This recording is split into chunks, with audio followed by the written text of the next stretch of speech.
Muy buenos días.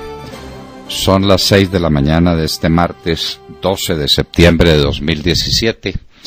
Esta es la hora de la verdad y estos son temas y asuntos que trataremos en la grata compañía de ustedes durante las próximas horas. Se fue el Papa. Se fue para Roma. Lo llevaron en un lujoso avión de Avianca y allá lo dejaron. ¿Y qué queda de la visita del Papa? El testimonio emocionante, conmovedor, de un pueblo católico, de un pueblo que quiere buscar la verdad en Jesucristo, de un pueblo ansioso del Evangelio y un pueblo que no quiere que los prelados les hablen de política. El mismo Papa lo dijo, dirigiéndose a los obispos. Ustedes no son técnicos ni políticos, son pastores. Y habrá que recordar que el Papa es obispo de Roma. Luego, el Papa es pastor y no es político ni técnico. Y entonces, nada de lo que diga el Papa puede interpretarse en el sentido de la política o de la técnica, y mucho menos de la técnica política, porque él es un pastor. Él lo dijo y así se lo exigió a todos los obispos, que es una manera de exigírselo a él mismo. Los daños del huracán Irma. El huracán Irma dejó daños inmensos en toda la Florida, inclusive en sitios donde no se esperaba, como en Jacksonville, que no queda en la costa oeste sino en la costa este, con unas inundaciones pavorosas. Lo de Naples es dramático. También la ciudad de Miami. Hoy hablaremos con Jorge Avizambra, un ingeniero civil que estaba en Tampa y que voló a Miami y que ya sabe qué fue lo que pasó en Miami y que nos lo podrá contar. ¿Qué pasó en la costa oeste de los Estados Unidos y en la costa este también? Aunque tenemos algunas noticias que indican que en la costa oeste no estuvo severo el problema, ni hubo inundaciones, porque las inundaciones iban exactamente en sentido contrario para golpear la costa oeste. Ya hablaremos de esos temas. Y los daños en Cuba. En la hora de la verdad lo hemos dicho desde el principio, que Cuba es una de las grandes damnificadas de este proceso, pero obviamente el régimen no deja levantar la enjalma, porque al ir a mirar los daños de Irma van a mirar cómo están viviendo los cubanos, cómo son sus casas, cómo son sus sitios de labor, si es que hay sitios de labor, lo que afectó al huracán. Raúl Castro dice que él llama a la solidaridad del pueblo cubano y admite la destrucción de muchísimos edificios antiguos. Edificios que no tenían ningún mantenimiento, que llevan 60 años expuestos a que se los coman las sales marinas, que son terribles y que necesitan mantenimiento.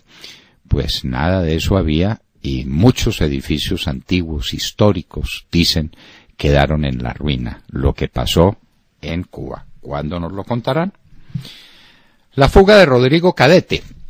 Esto hay que mirarlo en profundidad, ¿no? Esto no puede ser un caso aislado de que a un señor llamado Rodrigo Cadete, un bandido de las FARC, le dio por irse. Se aburrió del carro blindado y de los escoltas, y de que le pagaran un salario mínimo o lo tuvieran de cualquier manera, porque obviamente las buenas condiciones son para los grandes jefes de las FARC, los que montan en helicóptero y los que se codean con los amigos de Juanpa y que montan en helicóptero de la Cruz Roja. Para los Cadete no hay nada. Y se están aburriendo. William Calderón nos lo contará. Y no es asunto de su propia cosecha, sino de una revista bien cercana al régimen. ¿Qué está pasando? A propósito de lo que está pasando, fueron a hacer un estudio de las aguas en el Guainía, donde están explotando coltán a unas velocidades gigantescas. 60 veces el mercurio permitido está en las aguas del Guainía. Pero a su santidad no le contaron esas cosas, como no le contaron las 11.000 niñas violadas por las FARC, como no le contaron los crímenes inauditos que están cometiendo, la explotación del oro, la voladura de los oleoductos. No, al Papa lo desinformaron. Una persona tan ilustre como Guillermo León Escobar, me parece que es el nombre de él, un gran teólogo, pero parece pues que los teólogos no saben de lo que pasa en la tierra, sino que viven en los aires de la teología y no le contaron al Papa la verdad sobre lo que en Colombia está sucediendo. La encuesta Yanjas. Como es habitual, Montserrat Fernández nos hará un resumen de esa encuesta, que es la radiografía de un país vencido pero indignado. Esa es la radiografía de Colombia que Yanjas hace cada semana, en una tarea de una pertinacia y pertinencia inmensas. Eso es el pulso de la nación. Yanjas. Las chuzadas. Condenado Jorge Noguera, que tan curioso. Está empezando la campaña presidencial para el año 2018. Y sale la Corte Suprema de Justicia con una condena a Jorge Noguera por unas chuzadas que por supuesto no existieron, y unas chuzadas a unas personas absolutamente insignificantes. El poder del Estado, encarnado inclusive en el presidente de la República, averiguando las conversaciones privadas de unas señoras que no conoce nadie, que nadie sabe quiénes son y que maldita la importancia que podían tener en la política colombiana. Pero había que condenar a Jorge Noguera, no por él, porque él es el trampolín para iniciar un proceso y un escándalo y un lío contra el presidente Álvaro Uribe Vélez. Y allá lo deben estar esperando en la Comisión de Acusaciones de la Cámara de Representantes los paniaguaos de Santos para armarle un escándalo en vísperas electorales. Las chuzadas, donde hay una. ¿Por qué no nos ponen al aire una chuzada? Jorge Noguera nunca chuzó a nadie. O la Corte Suprema de Justicia es el investigador más insignificante e inepto que ha nacido sobre la tierra. El derecho de la sociedad a castigar. El Papa dejó grandes temas para analizar y hoy analizaremos a fondo uno de ellos, porque el Papa habla del perdón. ¿El perdón es contrario al derecho de la sociedad a castigar? ¿O el perdón es una virtud moral que hay que tratarla como una virtud moral? Al César lo que es del César. El derecho de la sociedad a castigar no es la obligación que tiene la sociedad de defenderse para defender a sus súbditos de ataques injustos. El Código Penal es un repertorio de conductas que se reputan incompatibles con la supervivencia de la sociedad. Y frente a eso la sociedad no puede dar su brazo a torcer, ni puede perdonar. La sociedad no perdona. Dijo Coca Naranjo, no vamos a permitir que la JEP se llene de delincuentes. Esto sí es lo más cómico que ha dicho Naranjo en mucho tiempo. Él dice cosas muy cómicas, porque como habla y habla y habla y habla, el que mucho habla, mucho yerra. Pues Naranjo habla, y esto sí es lo más cómico. ¿Y la JEP no es para llenarla de delincuentes? ¿Acaso no es para eso? ¿O es para llenarla de inocentes, General Naranjo? A ver, ¿por qué no nos explica? Una justicia especial para la paz llena de inocentes. No me diga, llena de delincuentes. Y todos los de las FARC que van a ir a la JEP para que los absuelvan son delincuentes, espantables delincuentes a quienes usted está alcahueteando.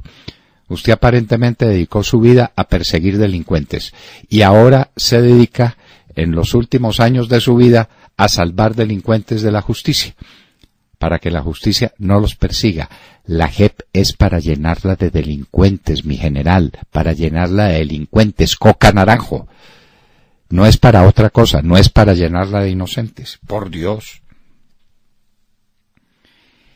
Estados Unidos insistirá en la extradición de narcos, dice el señor embajador de los Estados Unidos en Colombia. Su Excelencia, va a insistir en la extradición de los miembros de las FARC que trafican cocaína y que llenan su país de cocaína? ¿O son narcos de narcos? Entonces díganos usted que es que en Colombia hay narcos buenos y narcos malos, y que a los Estados Unidos le preocupan los narcos malos, pero que no le preocupan los narcos buenos, que son los que están llenando de cocaína las calles de su país, envenenando a su juventud, causándole daños irreparables a la salud de los Estados Unidos. Señor embajador, nos debe unas explicaciones, ¿no le parece? Las escuchamos. Está en Colombia la fiscal de la Corte Penal Internacional. Es curioso, pero prácticamente nadie ha hablado de este tema. Aquí está la fiscal de la Corte Penal Internacional y no sabemos si también quiere hacer una distinción entre criminales buenos y criminales malos. Ella no viene a Colombia para hablar de criminales buenos. No se da el lujo de comprar un pasaje hasta Colombia por cuenta de la Corte Penal Internacional para llegar aquí a hacer esa distinción. Busca delincuentes de lesa humanidad. A eso sí, con mucho gusto le decimos dónde está y dónde van a estar. Van para el Congreso de la República por cuenta de Juan Manuel Santos y no le interesa saber quiénes son sus alcahuetas y sus patrocinadores. Nuevas sanciones a Corea del Norte. Le prohibieron la exportación de textiles. Corea del Norte exporta textiles, para nosotros es una novedad. Y prohibieron que se le vendan derivados del petróleo, como por ejemplo gas natural. Si Corea del Norte alimentaba los fogones de los hogares con gas natural, pues va a tener problemas muy graves. Las exigencias o las propuestas de los Estados Unidos eran más severas, pero para que se produjera el voto unánime de los 15 países miembros del Consejo de Seguridad, fue necesario hacer concesiones, especialmente con destino a China y a Rusia, que son las eternas alcahuetas de Corea del Norte. La plata del saqueo a Córdoba, o parte de la plata, fue para pagar sentencias, dice Lyons. Ahora Musa dice que fue que a él le dieron un crédito de 2.000 millones de pesos. ¿Un crédito como para qué? A ver, los créditos se consiguen en los bancos, señor Musa, en los bancos. Usted tiene un papel que atestigua que alguien, un comerciante en la zona, le prestó plata a usted. Eso no es lo normal ni eso es lo corriente. Para prestar plata, le repetimos, están los bancos. Pero ¿por qué no van al grano en estas investigaciones? Ñoño y Musa son los grandes electores de Juan Manuel Santos y no han pronunciado un discurso, no han escrito un artículo, no le han planteado una tesis al pueblo costeño. ¿De dónde salen los votos? Respuesta sencilla y fácil: de la compra de votos. Ñoño y Musa son los grandes compradores de votos para elegir a Juan Manuel Santos y para elegir a todos los congresistas bandidos que se hacen elegir con los votos en la costa atlántica. Averigüen eso. Lo demás son pamplinas. Claro, que de por medio encontraron magistrados corruptos que venden sus sentencias por un fajo de billetes. Y eso demuestra la corrupción absoluta de la justicia colombiana, empezando, claro, por la Corte Constitucional. Recuerdan ustedes los temas de las tutelas y cómo se escogen las tutelas, y entonces Pretel condenado, pero Pretel dice que los otros también metían la manito en la selección de las tutelas. A ver, expliquen eso cómo es, expliquen de cerquita eso cómo es y cómo es el asunto con la Corte Suprema de Justicia.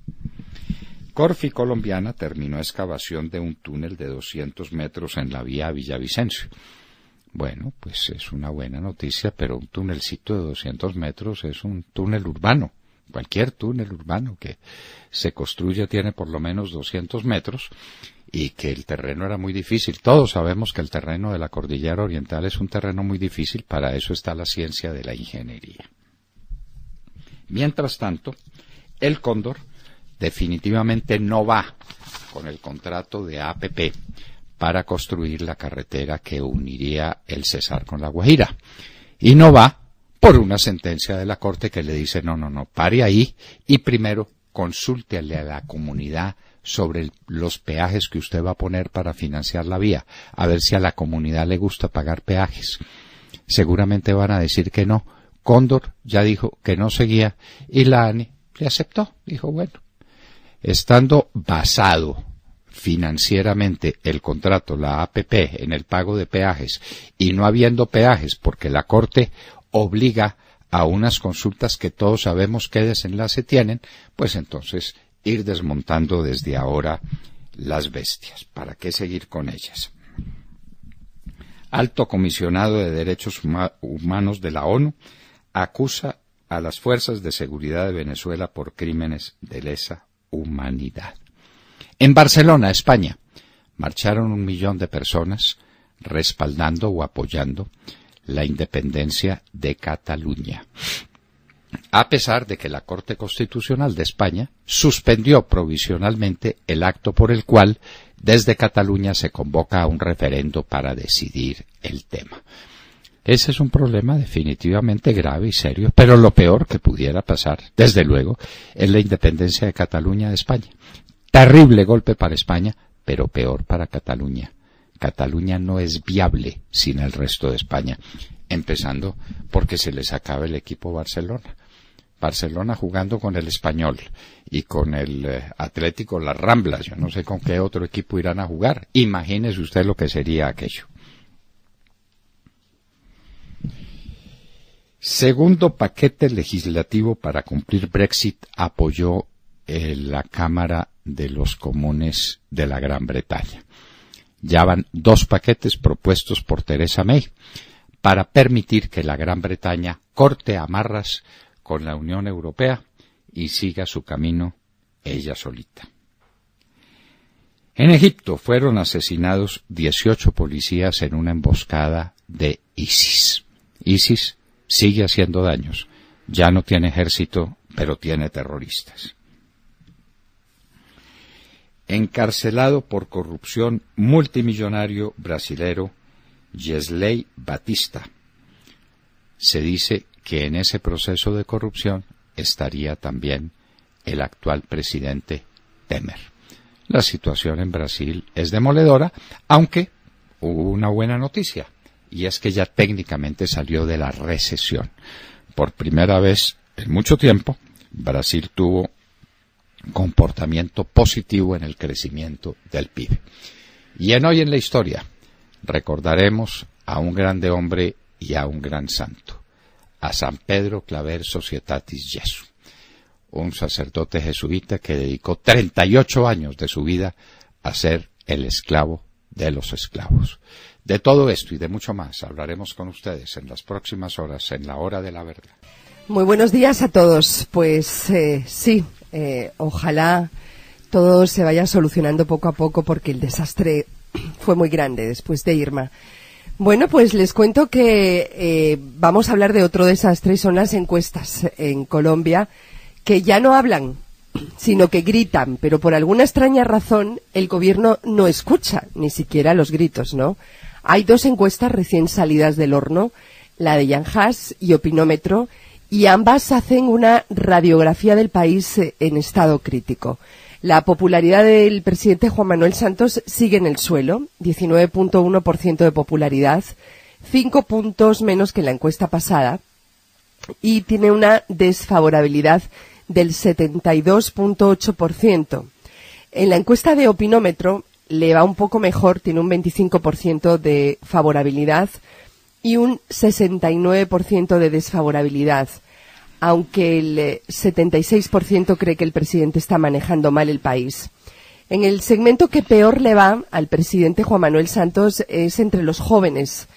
Y en general pasa con todos los indicadores. Los jóvenes en Colombia son los que peor percepción o los que son más pesimistas, y eso es muy triste. El 77% de los jóvenes tienen una imagen negativa del presidente Juan Manuel Santos. Llama la atención nuevamente la mala imagen del gabinete ministerial, que es peor que la del presidente. Uno cree que es imposible tener una imagen peor que la del presidente, pero la tiene el gabinete de ministros. Solo tiene una favorabilidad del 15.6% y una desfavorabilidad del 76%. Los acuerdos de paz con las FARC decepcionan cada día más a la población. El 70% no está de acuerdo y solo el 25.5% parece tranquilo. La insatisfacción aumentó 2 puntos desde la última encuesta en este tema de los acuerdos de paz. La encuestadora Opinómetro preguntó sobre el estado de ánimo en cuanto a la posibilidad de llegar a una paz verdadera y el 56% está optimista, pero el 40% está pesimista. Por temas, le sigue preocupando mucho a la población la corrupción, que tiene un 79% que cree que ha empeorado y un 18% que cree que ha mejorado. Pero es también entre los más jóvenes donde hay más pesimismo en este tema de la corrupción. El 80% de los jóvenes cree que ha empeorado. En Opinómetro aparece este tema de la corrupción incluso peor. 80% de desaprobación, 18% que cree que ha mejorado. La economía es peor incluso que la corrupción. El indicador va de mal en peor. El 89% cree que la economía está estancada o en retroceso y solo el 10% está tranquila. Y las empresas que tradicionalmente eran tan optimistas, desde la encuesta pasada, han empezado a perder ese optimismo. El 32% cree que la economía va mal, venía del 22% en agosto. En definitiva, un estado de ánimo por los suelos, donde el 75.3% de la población cree que el país va por mal camino. Solo un 20% es optimista por ahora. Esos son los datos que a mí me parece que son datos muy preocupantes, pero que el gobierno no escucha, ¿no? Bueno, Montserrat, usted dio unos datos sobre la fiabilidad que tiene para los colombianos los acuerdos con las FARC. Pero yo quiero insistir en que hay una pregunta sobre la gestión del gobierno en la implementación de los acuerdos con las FARC. Es decir, la paz en marcha la llamaríamos. Sí, es esa. Negativo, 70%. 70%. Al 70% no le gusta esto de que se hayan robado el plebiscito y de que le estén dando carro, casa y beca a estos bandidos de las FARC y que estén constituyendo la JEP y que estén haciendo el blindaje de estos acuerdos. Al 70% de los colombianos no le gusta, mientras al 25.5% sí. Tengan en cuenta eso. Por ahora. Por ahora, sí, por ahora. Sí, por ahora estamos porque vemos cómo las encuestas evolucionan y lo que vemos es que pierden fe en cada encuesta, ¿no? Pero cada vez peor. En la encuesta pasada Santos había subido 4 o 5 puntos, los perdió todos. Y está en el 19%. Se dice que Trump ya no tiene gobernabilidad porque tiene el 35 o el 36% de favorabilidad. Santos tiene la mitad. Bueno, y esa es la situación. Muy bien descrita por usted, Montserrat. William Calderón. Doctor Londoño, buenos días Colombia. Gracias por invitarnos a sus hogares y a sus vehículos. Hoy es martes 12 de septiembre del año 17. Faltan 329 días para terminar con la peor estafa que ha vivido la República durante los últimos años. Como lo anunció de manera exclusiva, desde el viernes 8 de septiembre de 2017, el director de la Hora de la Verdad, y apenas ahora produce un sabor amargo la fuga de Rodrigo Cadete en Caquetá, y lo reproduce la revista oficial del régimen, Cadete, quien renunció al proyecto político que hace una semana lanzaron los narcoterroristas de las FARC, y en el mismo pueblo en donde se enroló en la guerrilla, dejó de caminar hacia adelante y dio media vuelta, y decidió volver sus pasos, como lo relató Londoño Hoyos, de manera exclusiva. regresó a la clandestinidad. Los vaticinios que rodearon la 10ª conferencia guerrillera terminaron haciéndose realidad. El jefe del Frente 27 se salió del redil del secuestrariado y se fue a engrosar el brazo armado que quedó vivo tras el desarme definitivo de las FARC. Y continúa entonces la revista Semana. Hoy, durante 6 años, las FARC se mostraron cohesionadas. Sin embargo, tras la concentración saltaron a la vista varios casos de deserción. No es para menos. Es en esta etapa donde muchos empiezan a sentir que el cambio de vida es radical y comprenden que no es fácil ajustarse a ella, pues representa más pérdidas que ganancias. Cadete, con varias décadas de militancia, contaba con la confianza del secuestrariado. Dominaba el Guaviare, Bichada, Guainía y parte del Meta. Domina. Es decir, las rutas de la cocaína y el coltán hacia Venezuela y Brasil. Igualmente, igual que Gentil Duarte, John 40, Euclides Mora, Giovanni Chuspas y Julián Cholo, Cadete supera los 50 años, es de origen campesino y está fuertemente vinculado al narcotráfico. Todos tienen manejo de tropas y fuerte influencia en el territorio. Doctor Londoño, entonces, ¿de cuál paz nos está hablando el espurio presidente de las FARC, el camarada Santiago? Y si nos queda alguna duda, hablemos algún día con el coronel Jaime Ariza, un héroe de la patria perseguido. Esto es con recibo. ¿De cuál paz entonces nos está hablando el sátrapa? De la paz que consiste en perseguir a las fuerzas militares. Sí, señor. Conocí desde hace mucho tiempo al coronel Jaime Ariza. ¡Qué hombre! ¡Qué oficial! ¡Qué militar es ese! ¡Qué militar es ese! Perseguido. Sí, señor. Perseguido como tantos otros. Así es. Mientras que los bandidos de las FARC, ya, porque a Cadete ya lo habían amnistiado. Ya lo habían, estaba en la cárcel, estaba fuera de la cárcel, en todo caso pues andaba en carro blindado con escoltas. Y ya se volvieron. ¿Sí? William, es que el negocio de la coca es más productivo. Claro, lo que usted dijo aquí hace unos mesecitos, cuando no tengan el negocio de la coca se van a mamar. Claro. Claro. Y entonces, y están mandando, donde llegan mandan, claro. y les traen muchachas campesinas, claro, para violarlas. Sí. Ese es el mundo de la felicidad para esos bandidos, claro. Y no lo van a dejar para venirse a Bogotá o para estar en Florencia montados en una camioneta blindada. Y para ver a Juanpa. Y donde les paguen un salario mínimo. Ay. No. Mamola. Esa es la paz. Esa es la paz muy bien descrita por usted, William. Vanessa Araujo. Doctor Fernando, compañeros de la mesa y queridos oyentes, muy buenos días. Hoy varias noticias nos llegan desde la ONU. Por un lado, el Consejo de Seguridad de la ONU aprobó este lunes una resolución con nuevas sanciones contra Corea del Norte por las pruebas nucleares y balísticas que viene realizando ya desde hace bastante.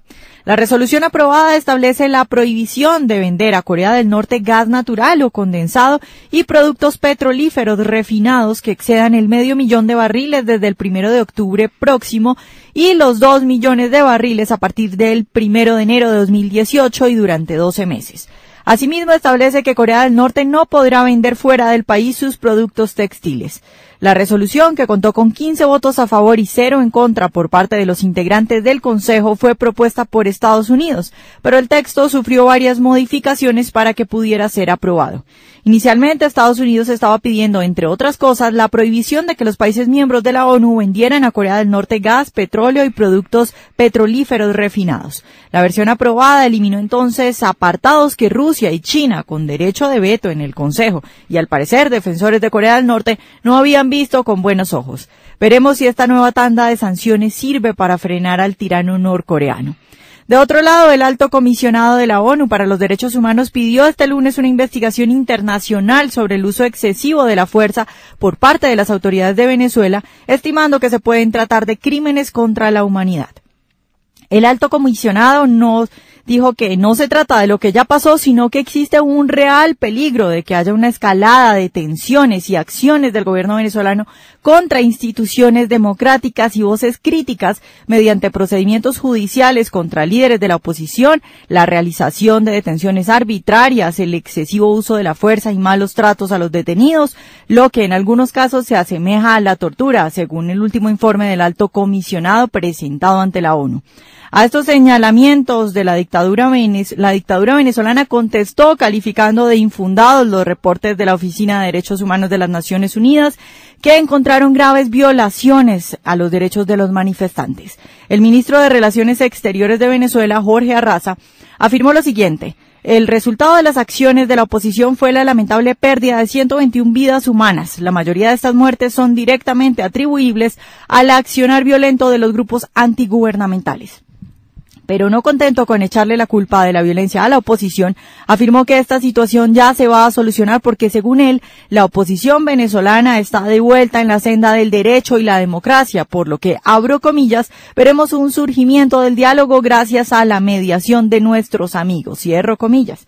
Y siguiendo con las afirmaciones ridículas, afirmó que Estados Unidos realiza una agresión multiforme contra la economía de Venezuela con el objetivo de detener el proceso de desarrollo económico que está sucediendo en ese país. Veremos entonces si la ONU puede contribuir en algo respecto a la situación de Corea del Norte y Venezuela, pero por ahora Venezuela va a las reuniones de la ONU y se burla en la cara de todo el mundo diciendo que su país sí respeta los derechos humanos y que incluso, como en pocos lugares, el 100% de la población tiene salud gratis. El mundo ve impotente el actuar de dos tiranos socialistas, Kim Jong-un y Nicolás Maduro. Muy bien. Eso es lo que está pasando por los lados de la ONU. Y entonces están manejando los problemas de Venezuela, los problemas de Corea del Norte. Colombia no está, por lo pronto, en ese radar, porque dizque estamos en paz. Pero si ustedes quieren creer en la paz de los sepulcros que hay en Colombia, lean las encuestas, lean a Jan Haas y miren también el Opinómetro, que es una encuestadora que no siempre nos ha merecido mucha credibilidad, pero tiene una condición el Opinómetro, y es que está coincidiendo con los datos de Jan Haas en lo sustancial. Corea del Norte y Venezuela. ¿Para dónde va lo de Corea del Norte? ¿Puede sobrevivir Corea del Norte en esas circunstancias? Y lo que está pasando en Venezuela, allá se acabó la oposición. Entonces, ni hay gobierno, ni hay oposición. Eso sí es lo peor que le puede pasar a un país en la historia. Cuando se acaban las dos cosas a la vez, el gobierno y la oposición. Eso es, ¿sabe cómo se llama eso, Vanessa? En términos de ciencia política. Eso se llama anarquía. Anarquía. No hay quien mande, ni hay quien obedezca. A lo que le tenía terror el libertador Simón Bolívar. Uy, qué miedo eso. Lo peor que le puede pasar a un pueblo es caer en la anarquía. Ausencia de todos los resortes de la política. Eso es lo que está sucediendo en este momento en Venezuela. De Mar Córdoba. Doctor Fernando, compañeros de la mesa, oyentes de la Hora de la Verdad, muy buenos días.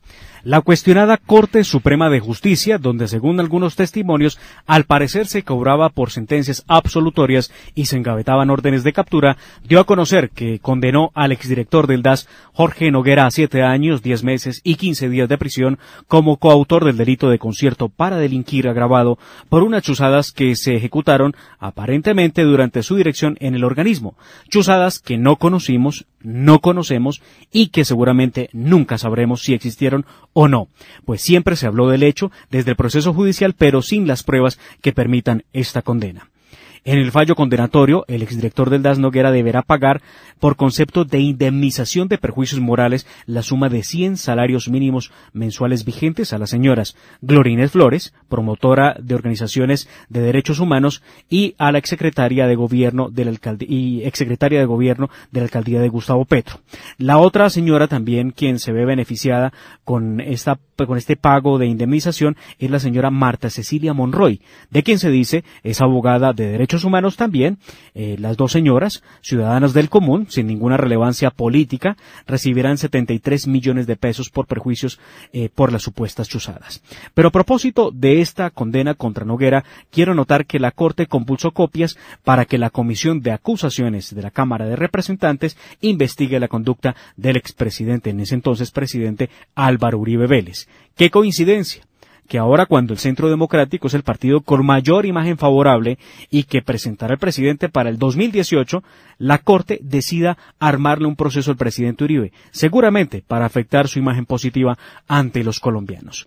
Las presuntas chuzadas del DAS no son más que eso, presuntas, un caballito de batalla que soltarán para hacer daño al presidente Uribe, quien todos los días es víctima de un montaje judicial por parte de los enemigos de la seguridad democrática y de los amigos de la mal llamada paz con las FARC y el ELN. Nunca negué mi estimación personal por Jorge Noguera. Siempre lo respeté y sigo creyendo que Jorge Noguera es completamente inocente de los cargos que se le hagan, como el coronel Mejía Gutiérrez, como el general Rito Alejo del Río, como el exministro Diego Palacio, como el exministro Sabas Pretel, y siga la lista. Pero si Jorge Noguera dedicó el DAS a perseguir, a investigar a este par de señoras que no tienen ninguna significación en la política colombiana, hay que sancionarlo, pero por desocupado, por vago. Por vago. A ver usted, pero ¿qué estaba haciendo en el DAS, por Dios? ¿Cuál era la seguridad que usted le estaba prestando a los colombianos, dedicado a perseguir a un par de señoras que las conocen a duras penas en su casa? ¿Ah? ¿Ese era el peligro para el Estado colombiano? Por favor.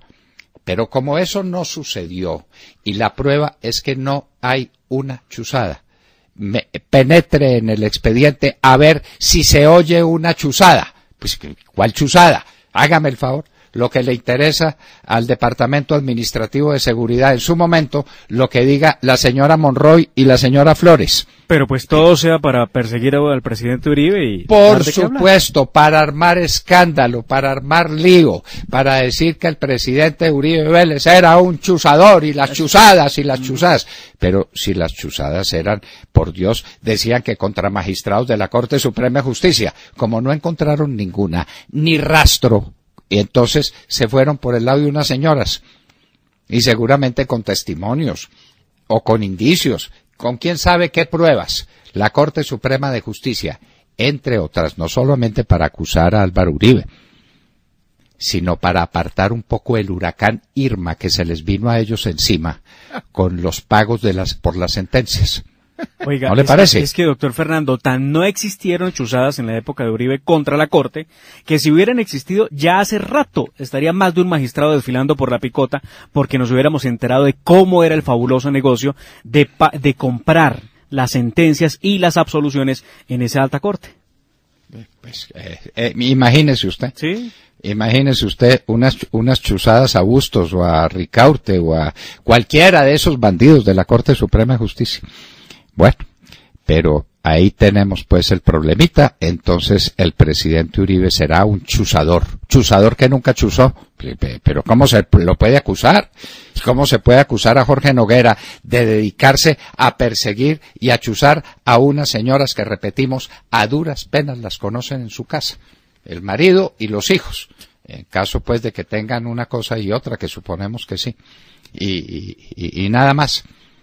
Pero por favor, ¿el Estado dedicado a semejante nadería? Cuando el país es que había que ver los problemas que tenía el presidente Álvaro Uribe, con las FARC, con el narcotráfico, con los paramilitares, chuzando a este par de señoras. Por favor. Bueno, Tata Castro. Muy buenos días a todos. Hoy comienza a rodar el balón en el torneo de clubes más importante de Europa, la Champions. 32 clubes distribuidos en 8 grupos comenzarán a partir de hoy la disputa por el trofeo más prestigioso del mundo a nivel de clubes, la Orejona. Los 2 mejores equipos de cada grupo clasificarán a la fase eliminatoria final de la competición. En esta edición del torneo, cada una de las instancias de la segunda fase, o sea, octavos de final, cuartos y semifinal, serán sorteadas. El ganador tiene garantizado como mínimo 57.2 millones de euros y solo por estar en la fase de grupos ya tienen en su bolsillo 12.7. El partido más atractivo de hoy se jugará en el Camp Nou. Barcelona, ya sin su estrella Neymar, recibe a la Juventus. El equipo italiano viene de perder la final frente al Real Madrid la temporada pasada y no ha podido ganar este torneo desde 1996. El partido comenzará a la 1:45 de la tarde. A la misma hora, el Paris Saint-Germain, que esta temporada se la juega toda con las contrataciones que hizo, visita al Celtic de Glasgow. El equipo francés hizo este verano el mayor desembolso de la historia del fútbol para juntar al brasilero Neymar y al francés Mbappé. Quiere llevar a París la Champions y el dinero no es un problema. 850 millones de euros invirtió en la actual plantilla y solo por esos dos jugadores pagó 400. Diego Simeone con su equipo Atlético de Madrid comienza hoy de visitante frente a la Roma y el Manchester United con Mourinho regresa a esta competición después de ganar la Liga de Europa la temporada pasada. Debutan hoy de locales frente al Basilea, donde milita el colombiano Álvarez Balanta. James Rodríguez con su nuevo equipo, el Bayern de Múnich, estará de local frente al equipo belga, el Anderlecht. El turno para el campeón Real Madrid será mañana frente al equipo chipriota, el Apoel Nicosia, en el Santiago Bernabéu. El equipo merengue no podrá contar con Benzema por lesión. 6 colombianos estarán presentes en esta competición que se inicia hoy y terminará el 26 de mayo de 2018, donde se disputará la final en el Olímpico de Kiev, en Ucrania. Fútbol del mejor. Doctor Londoño comienza hoy.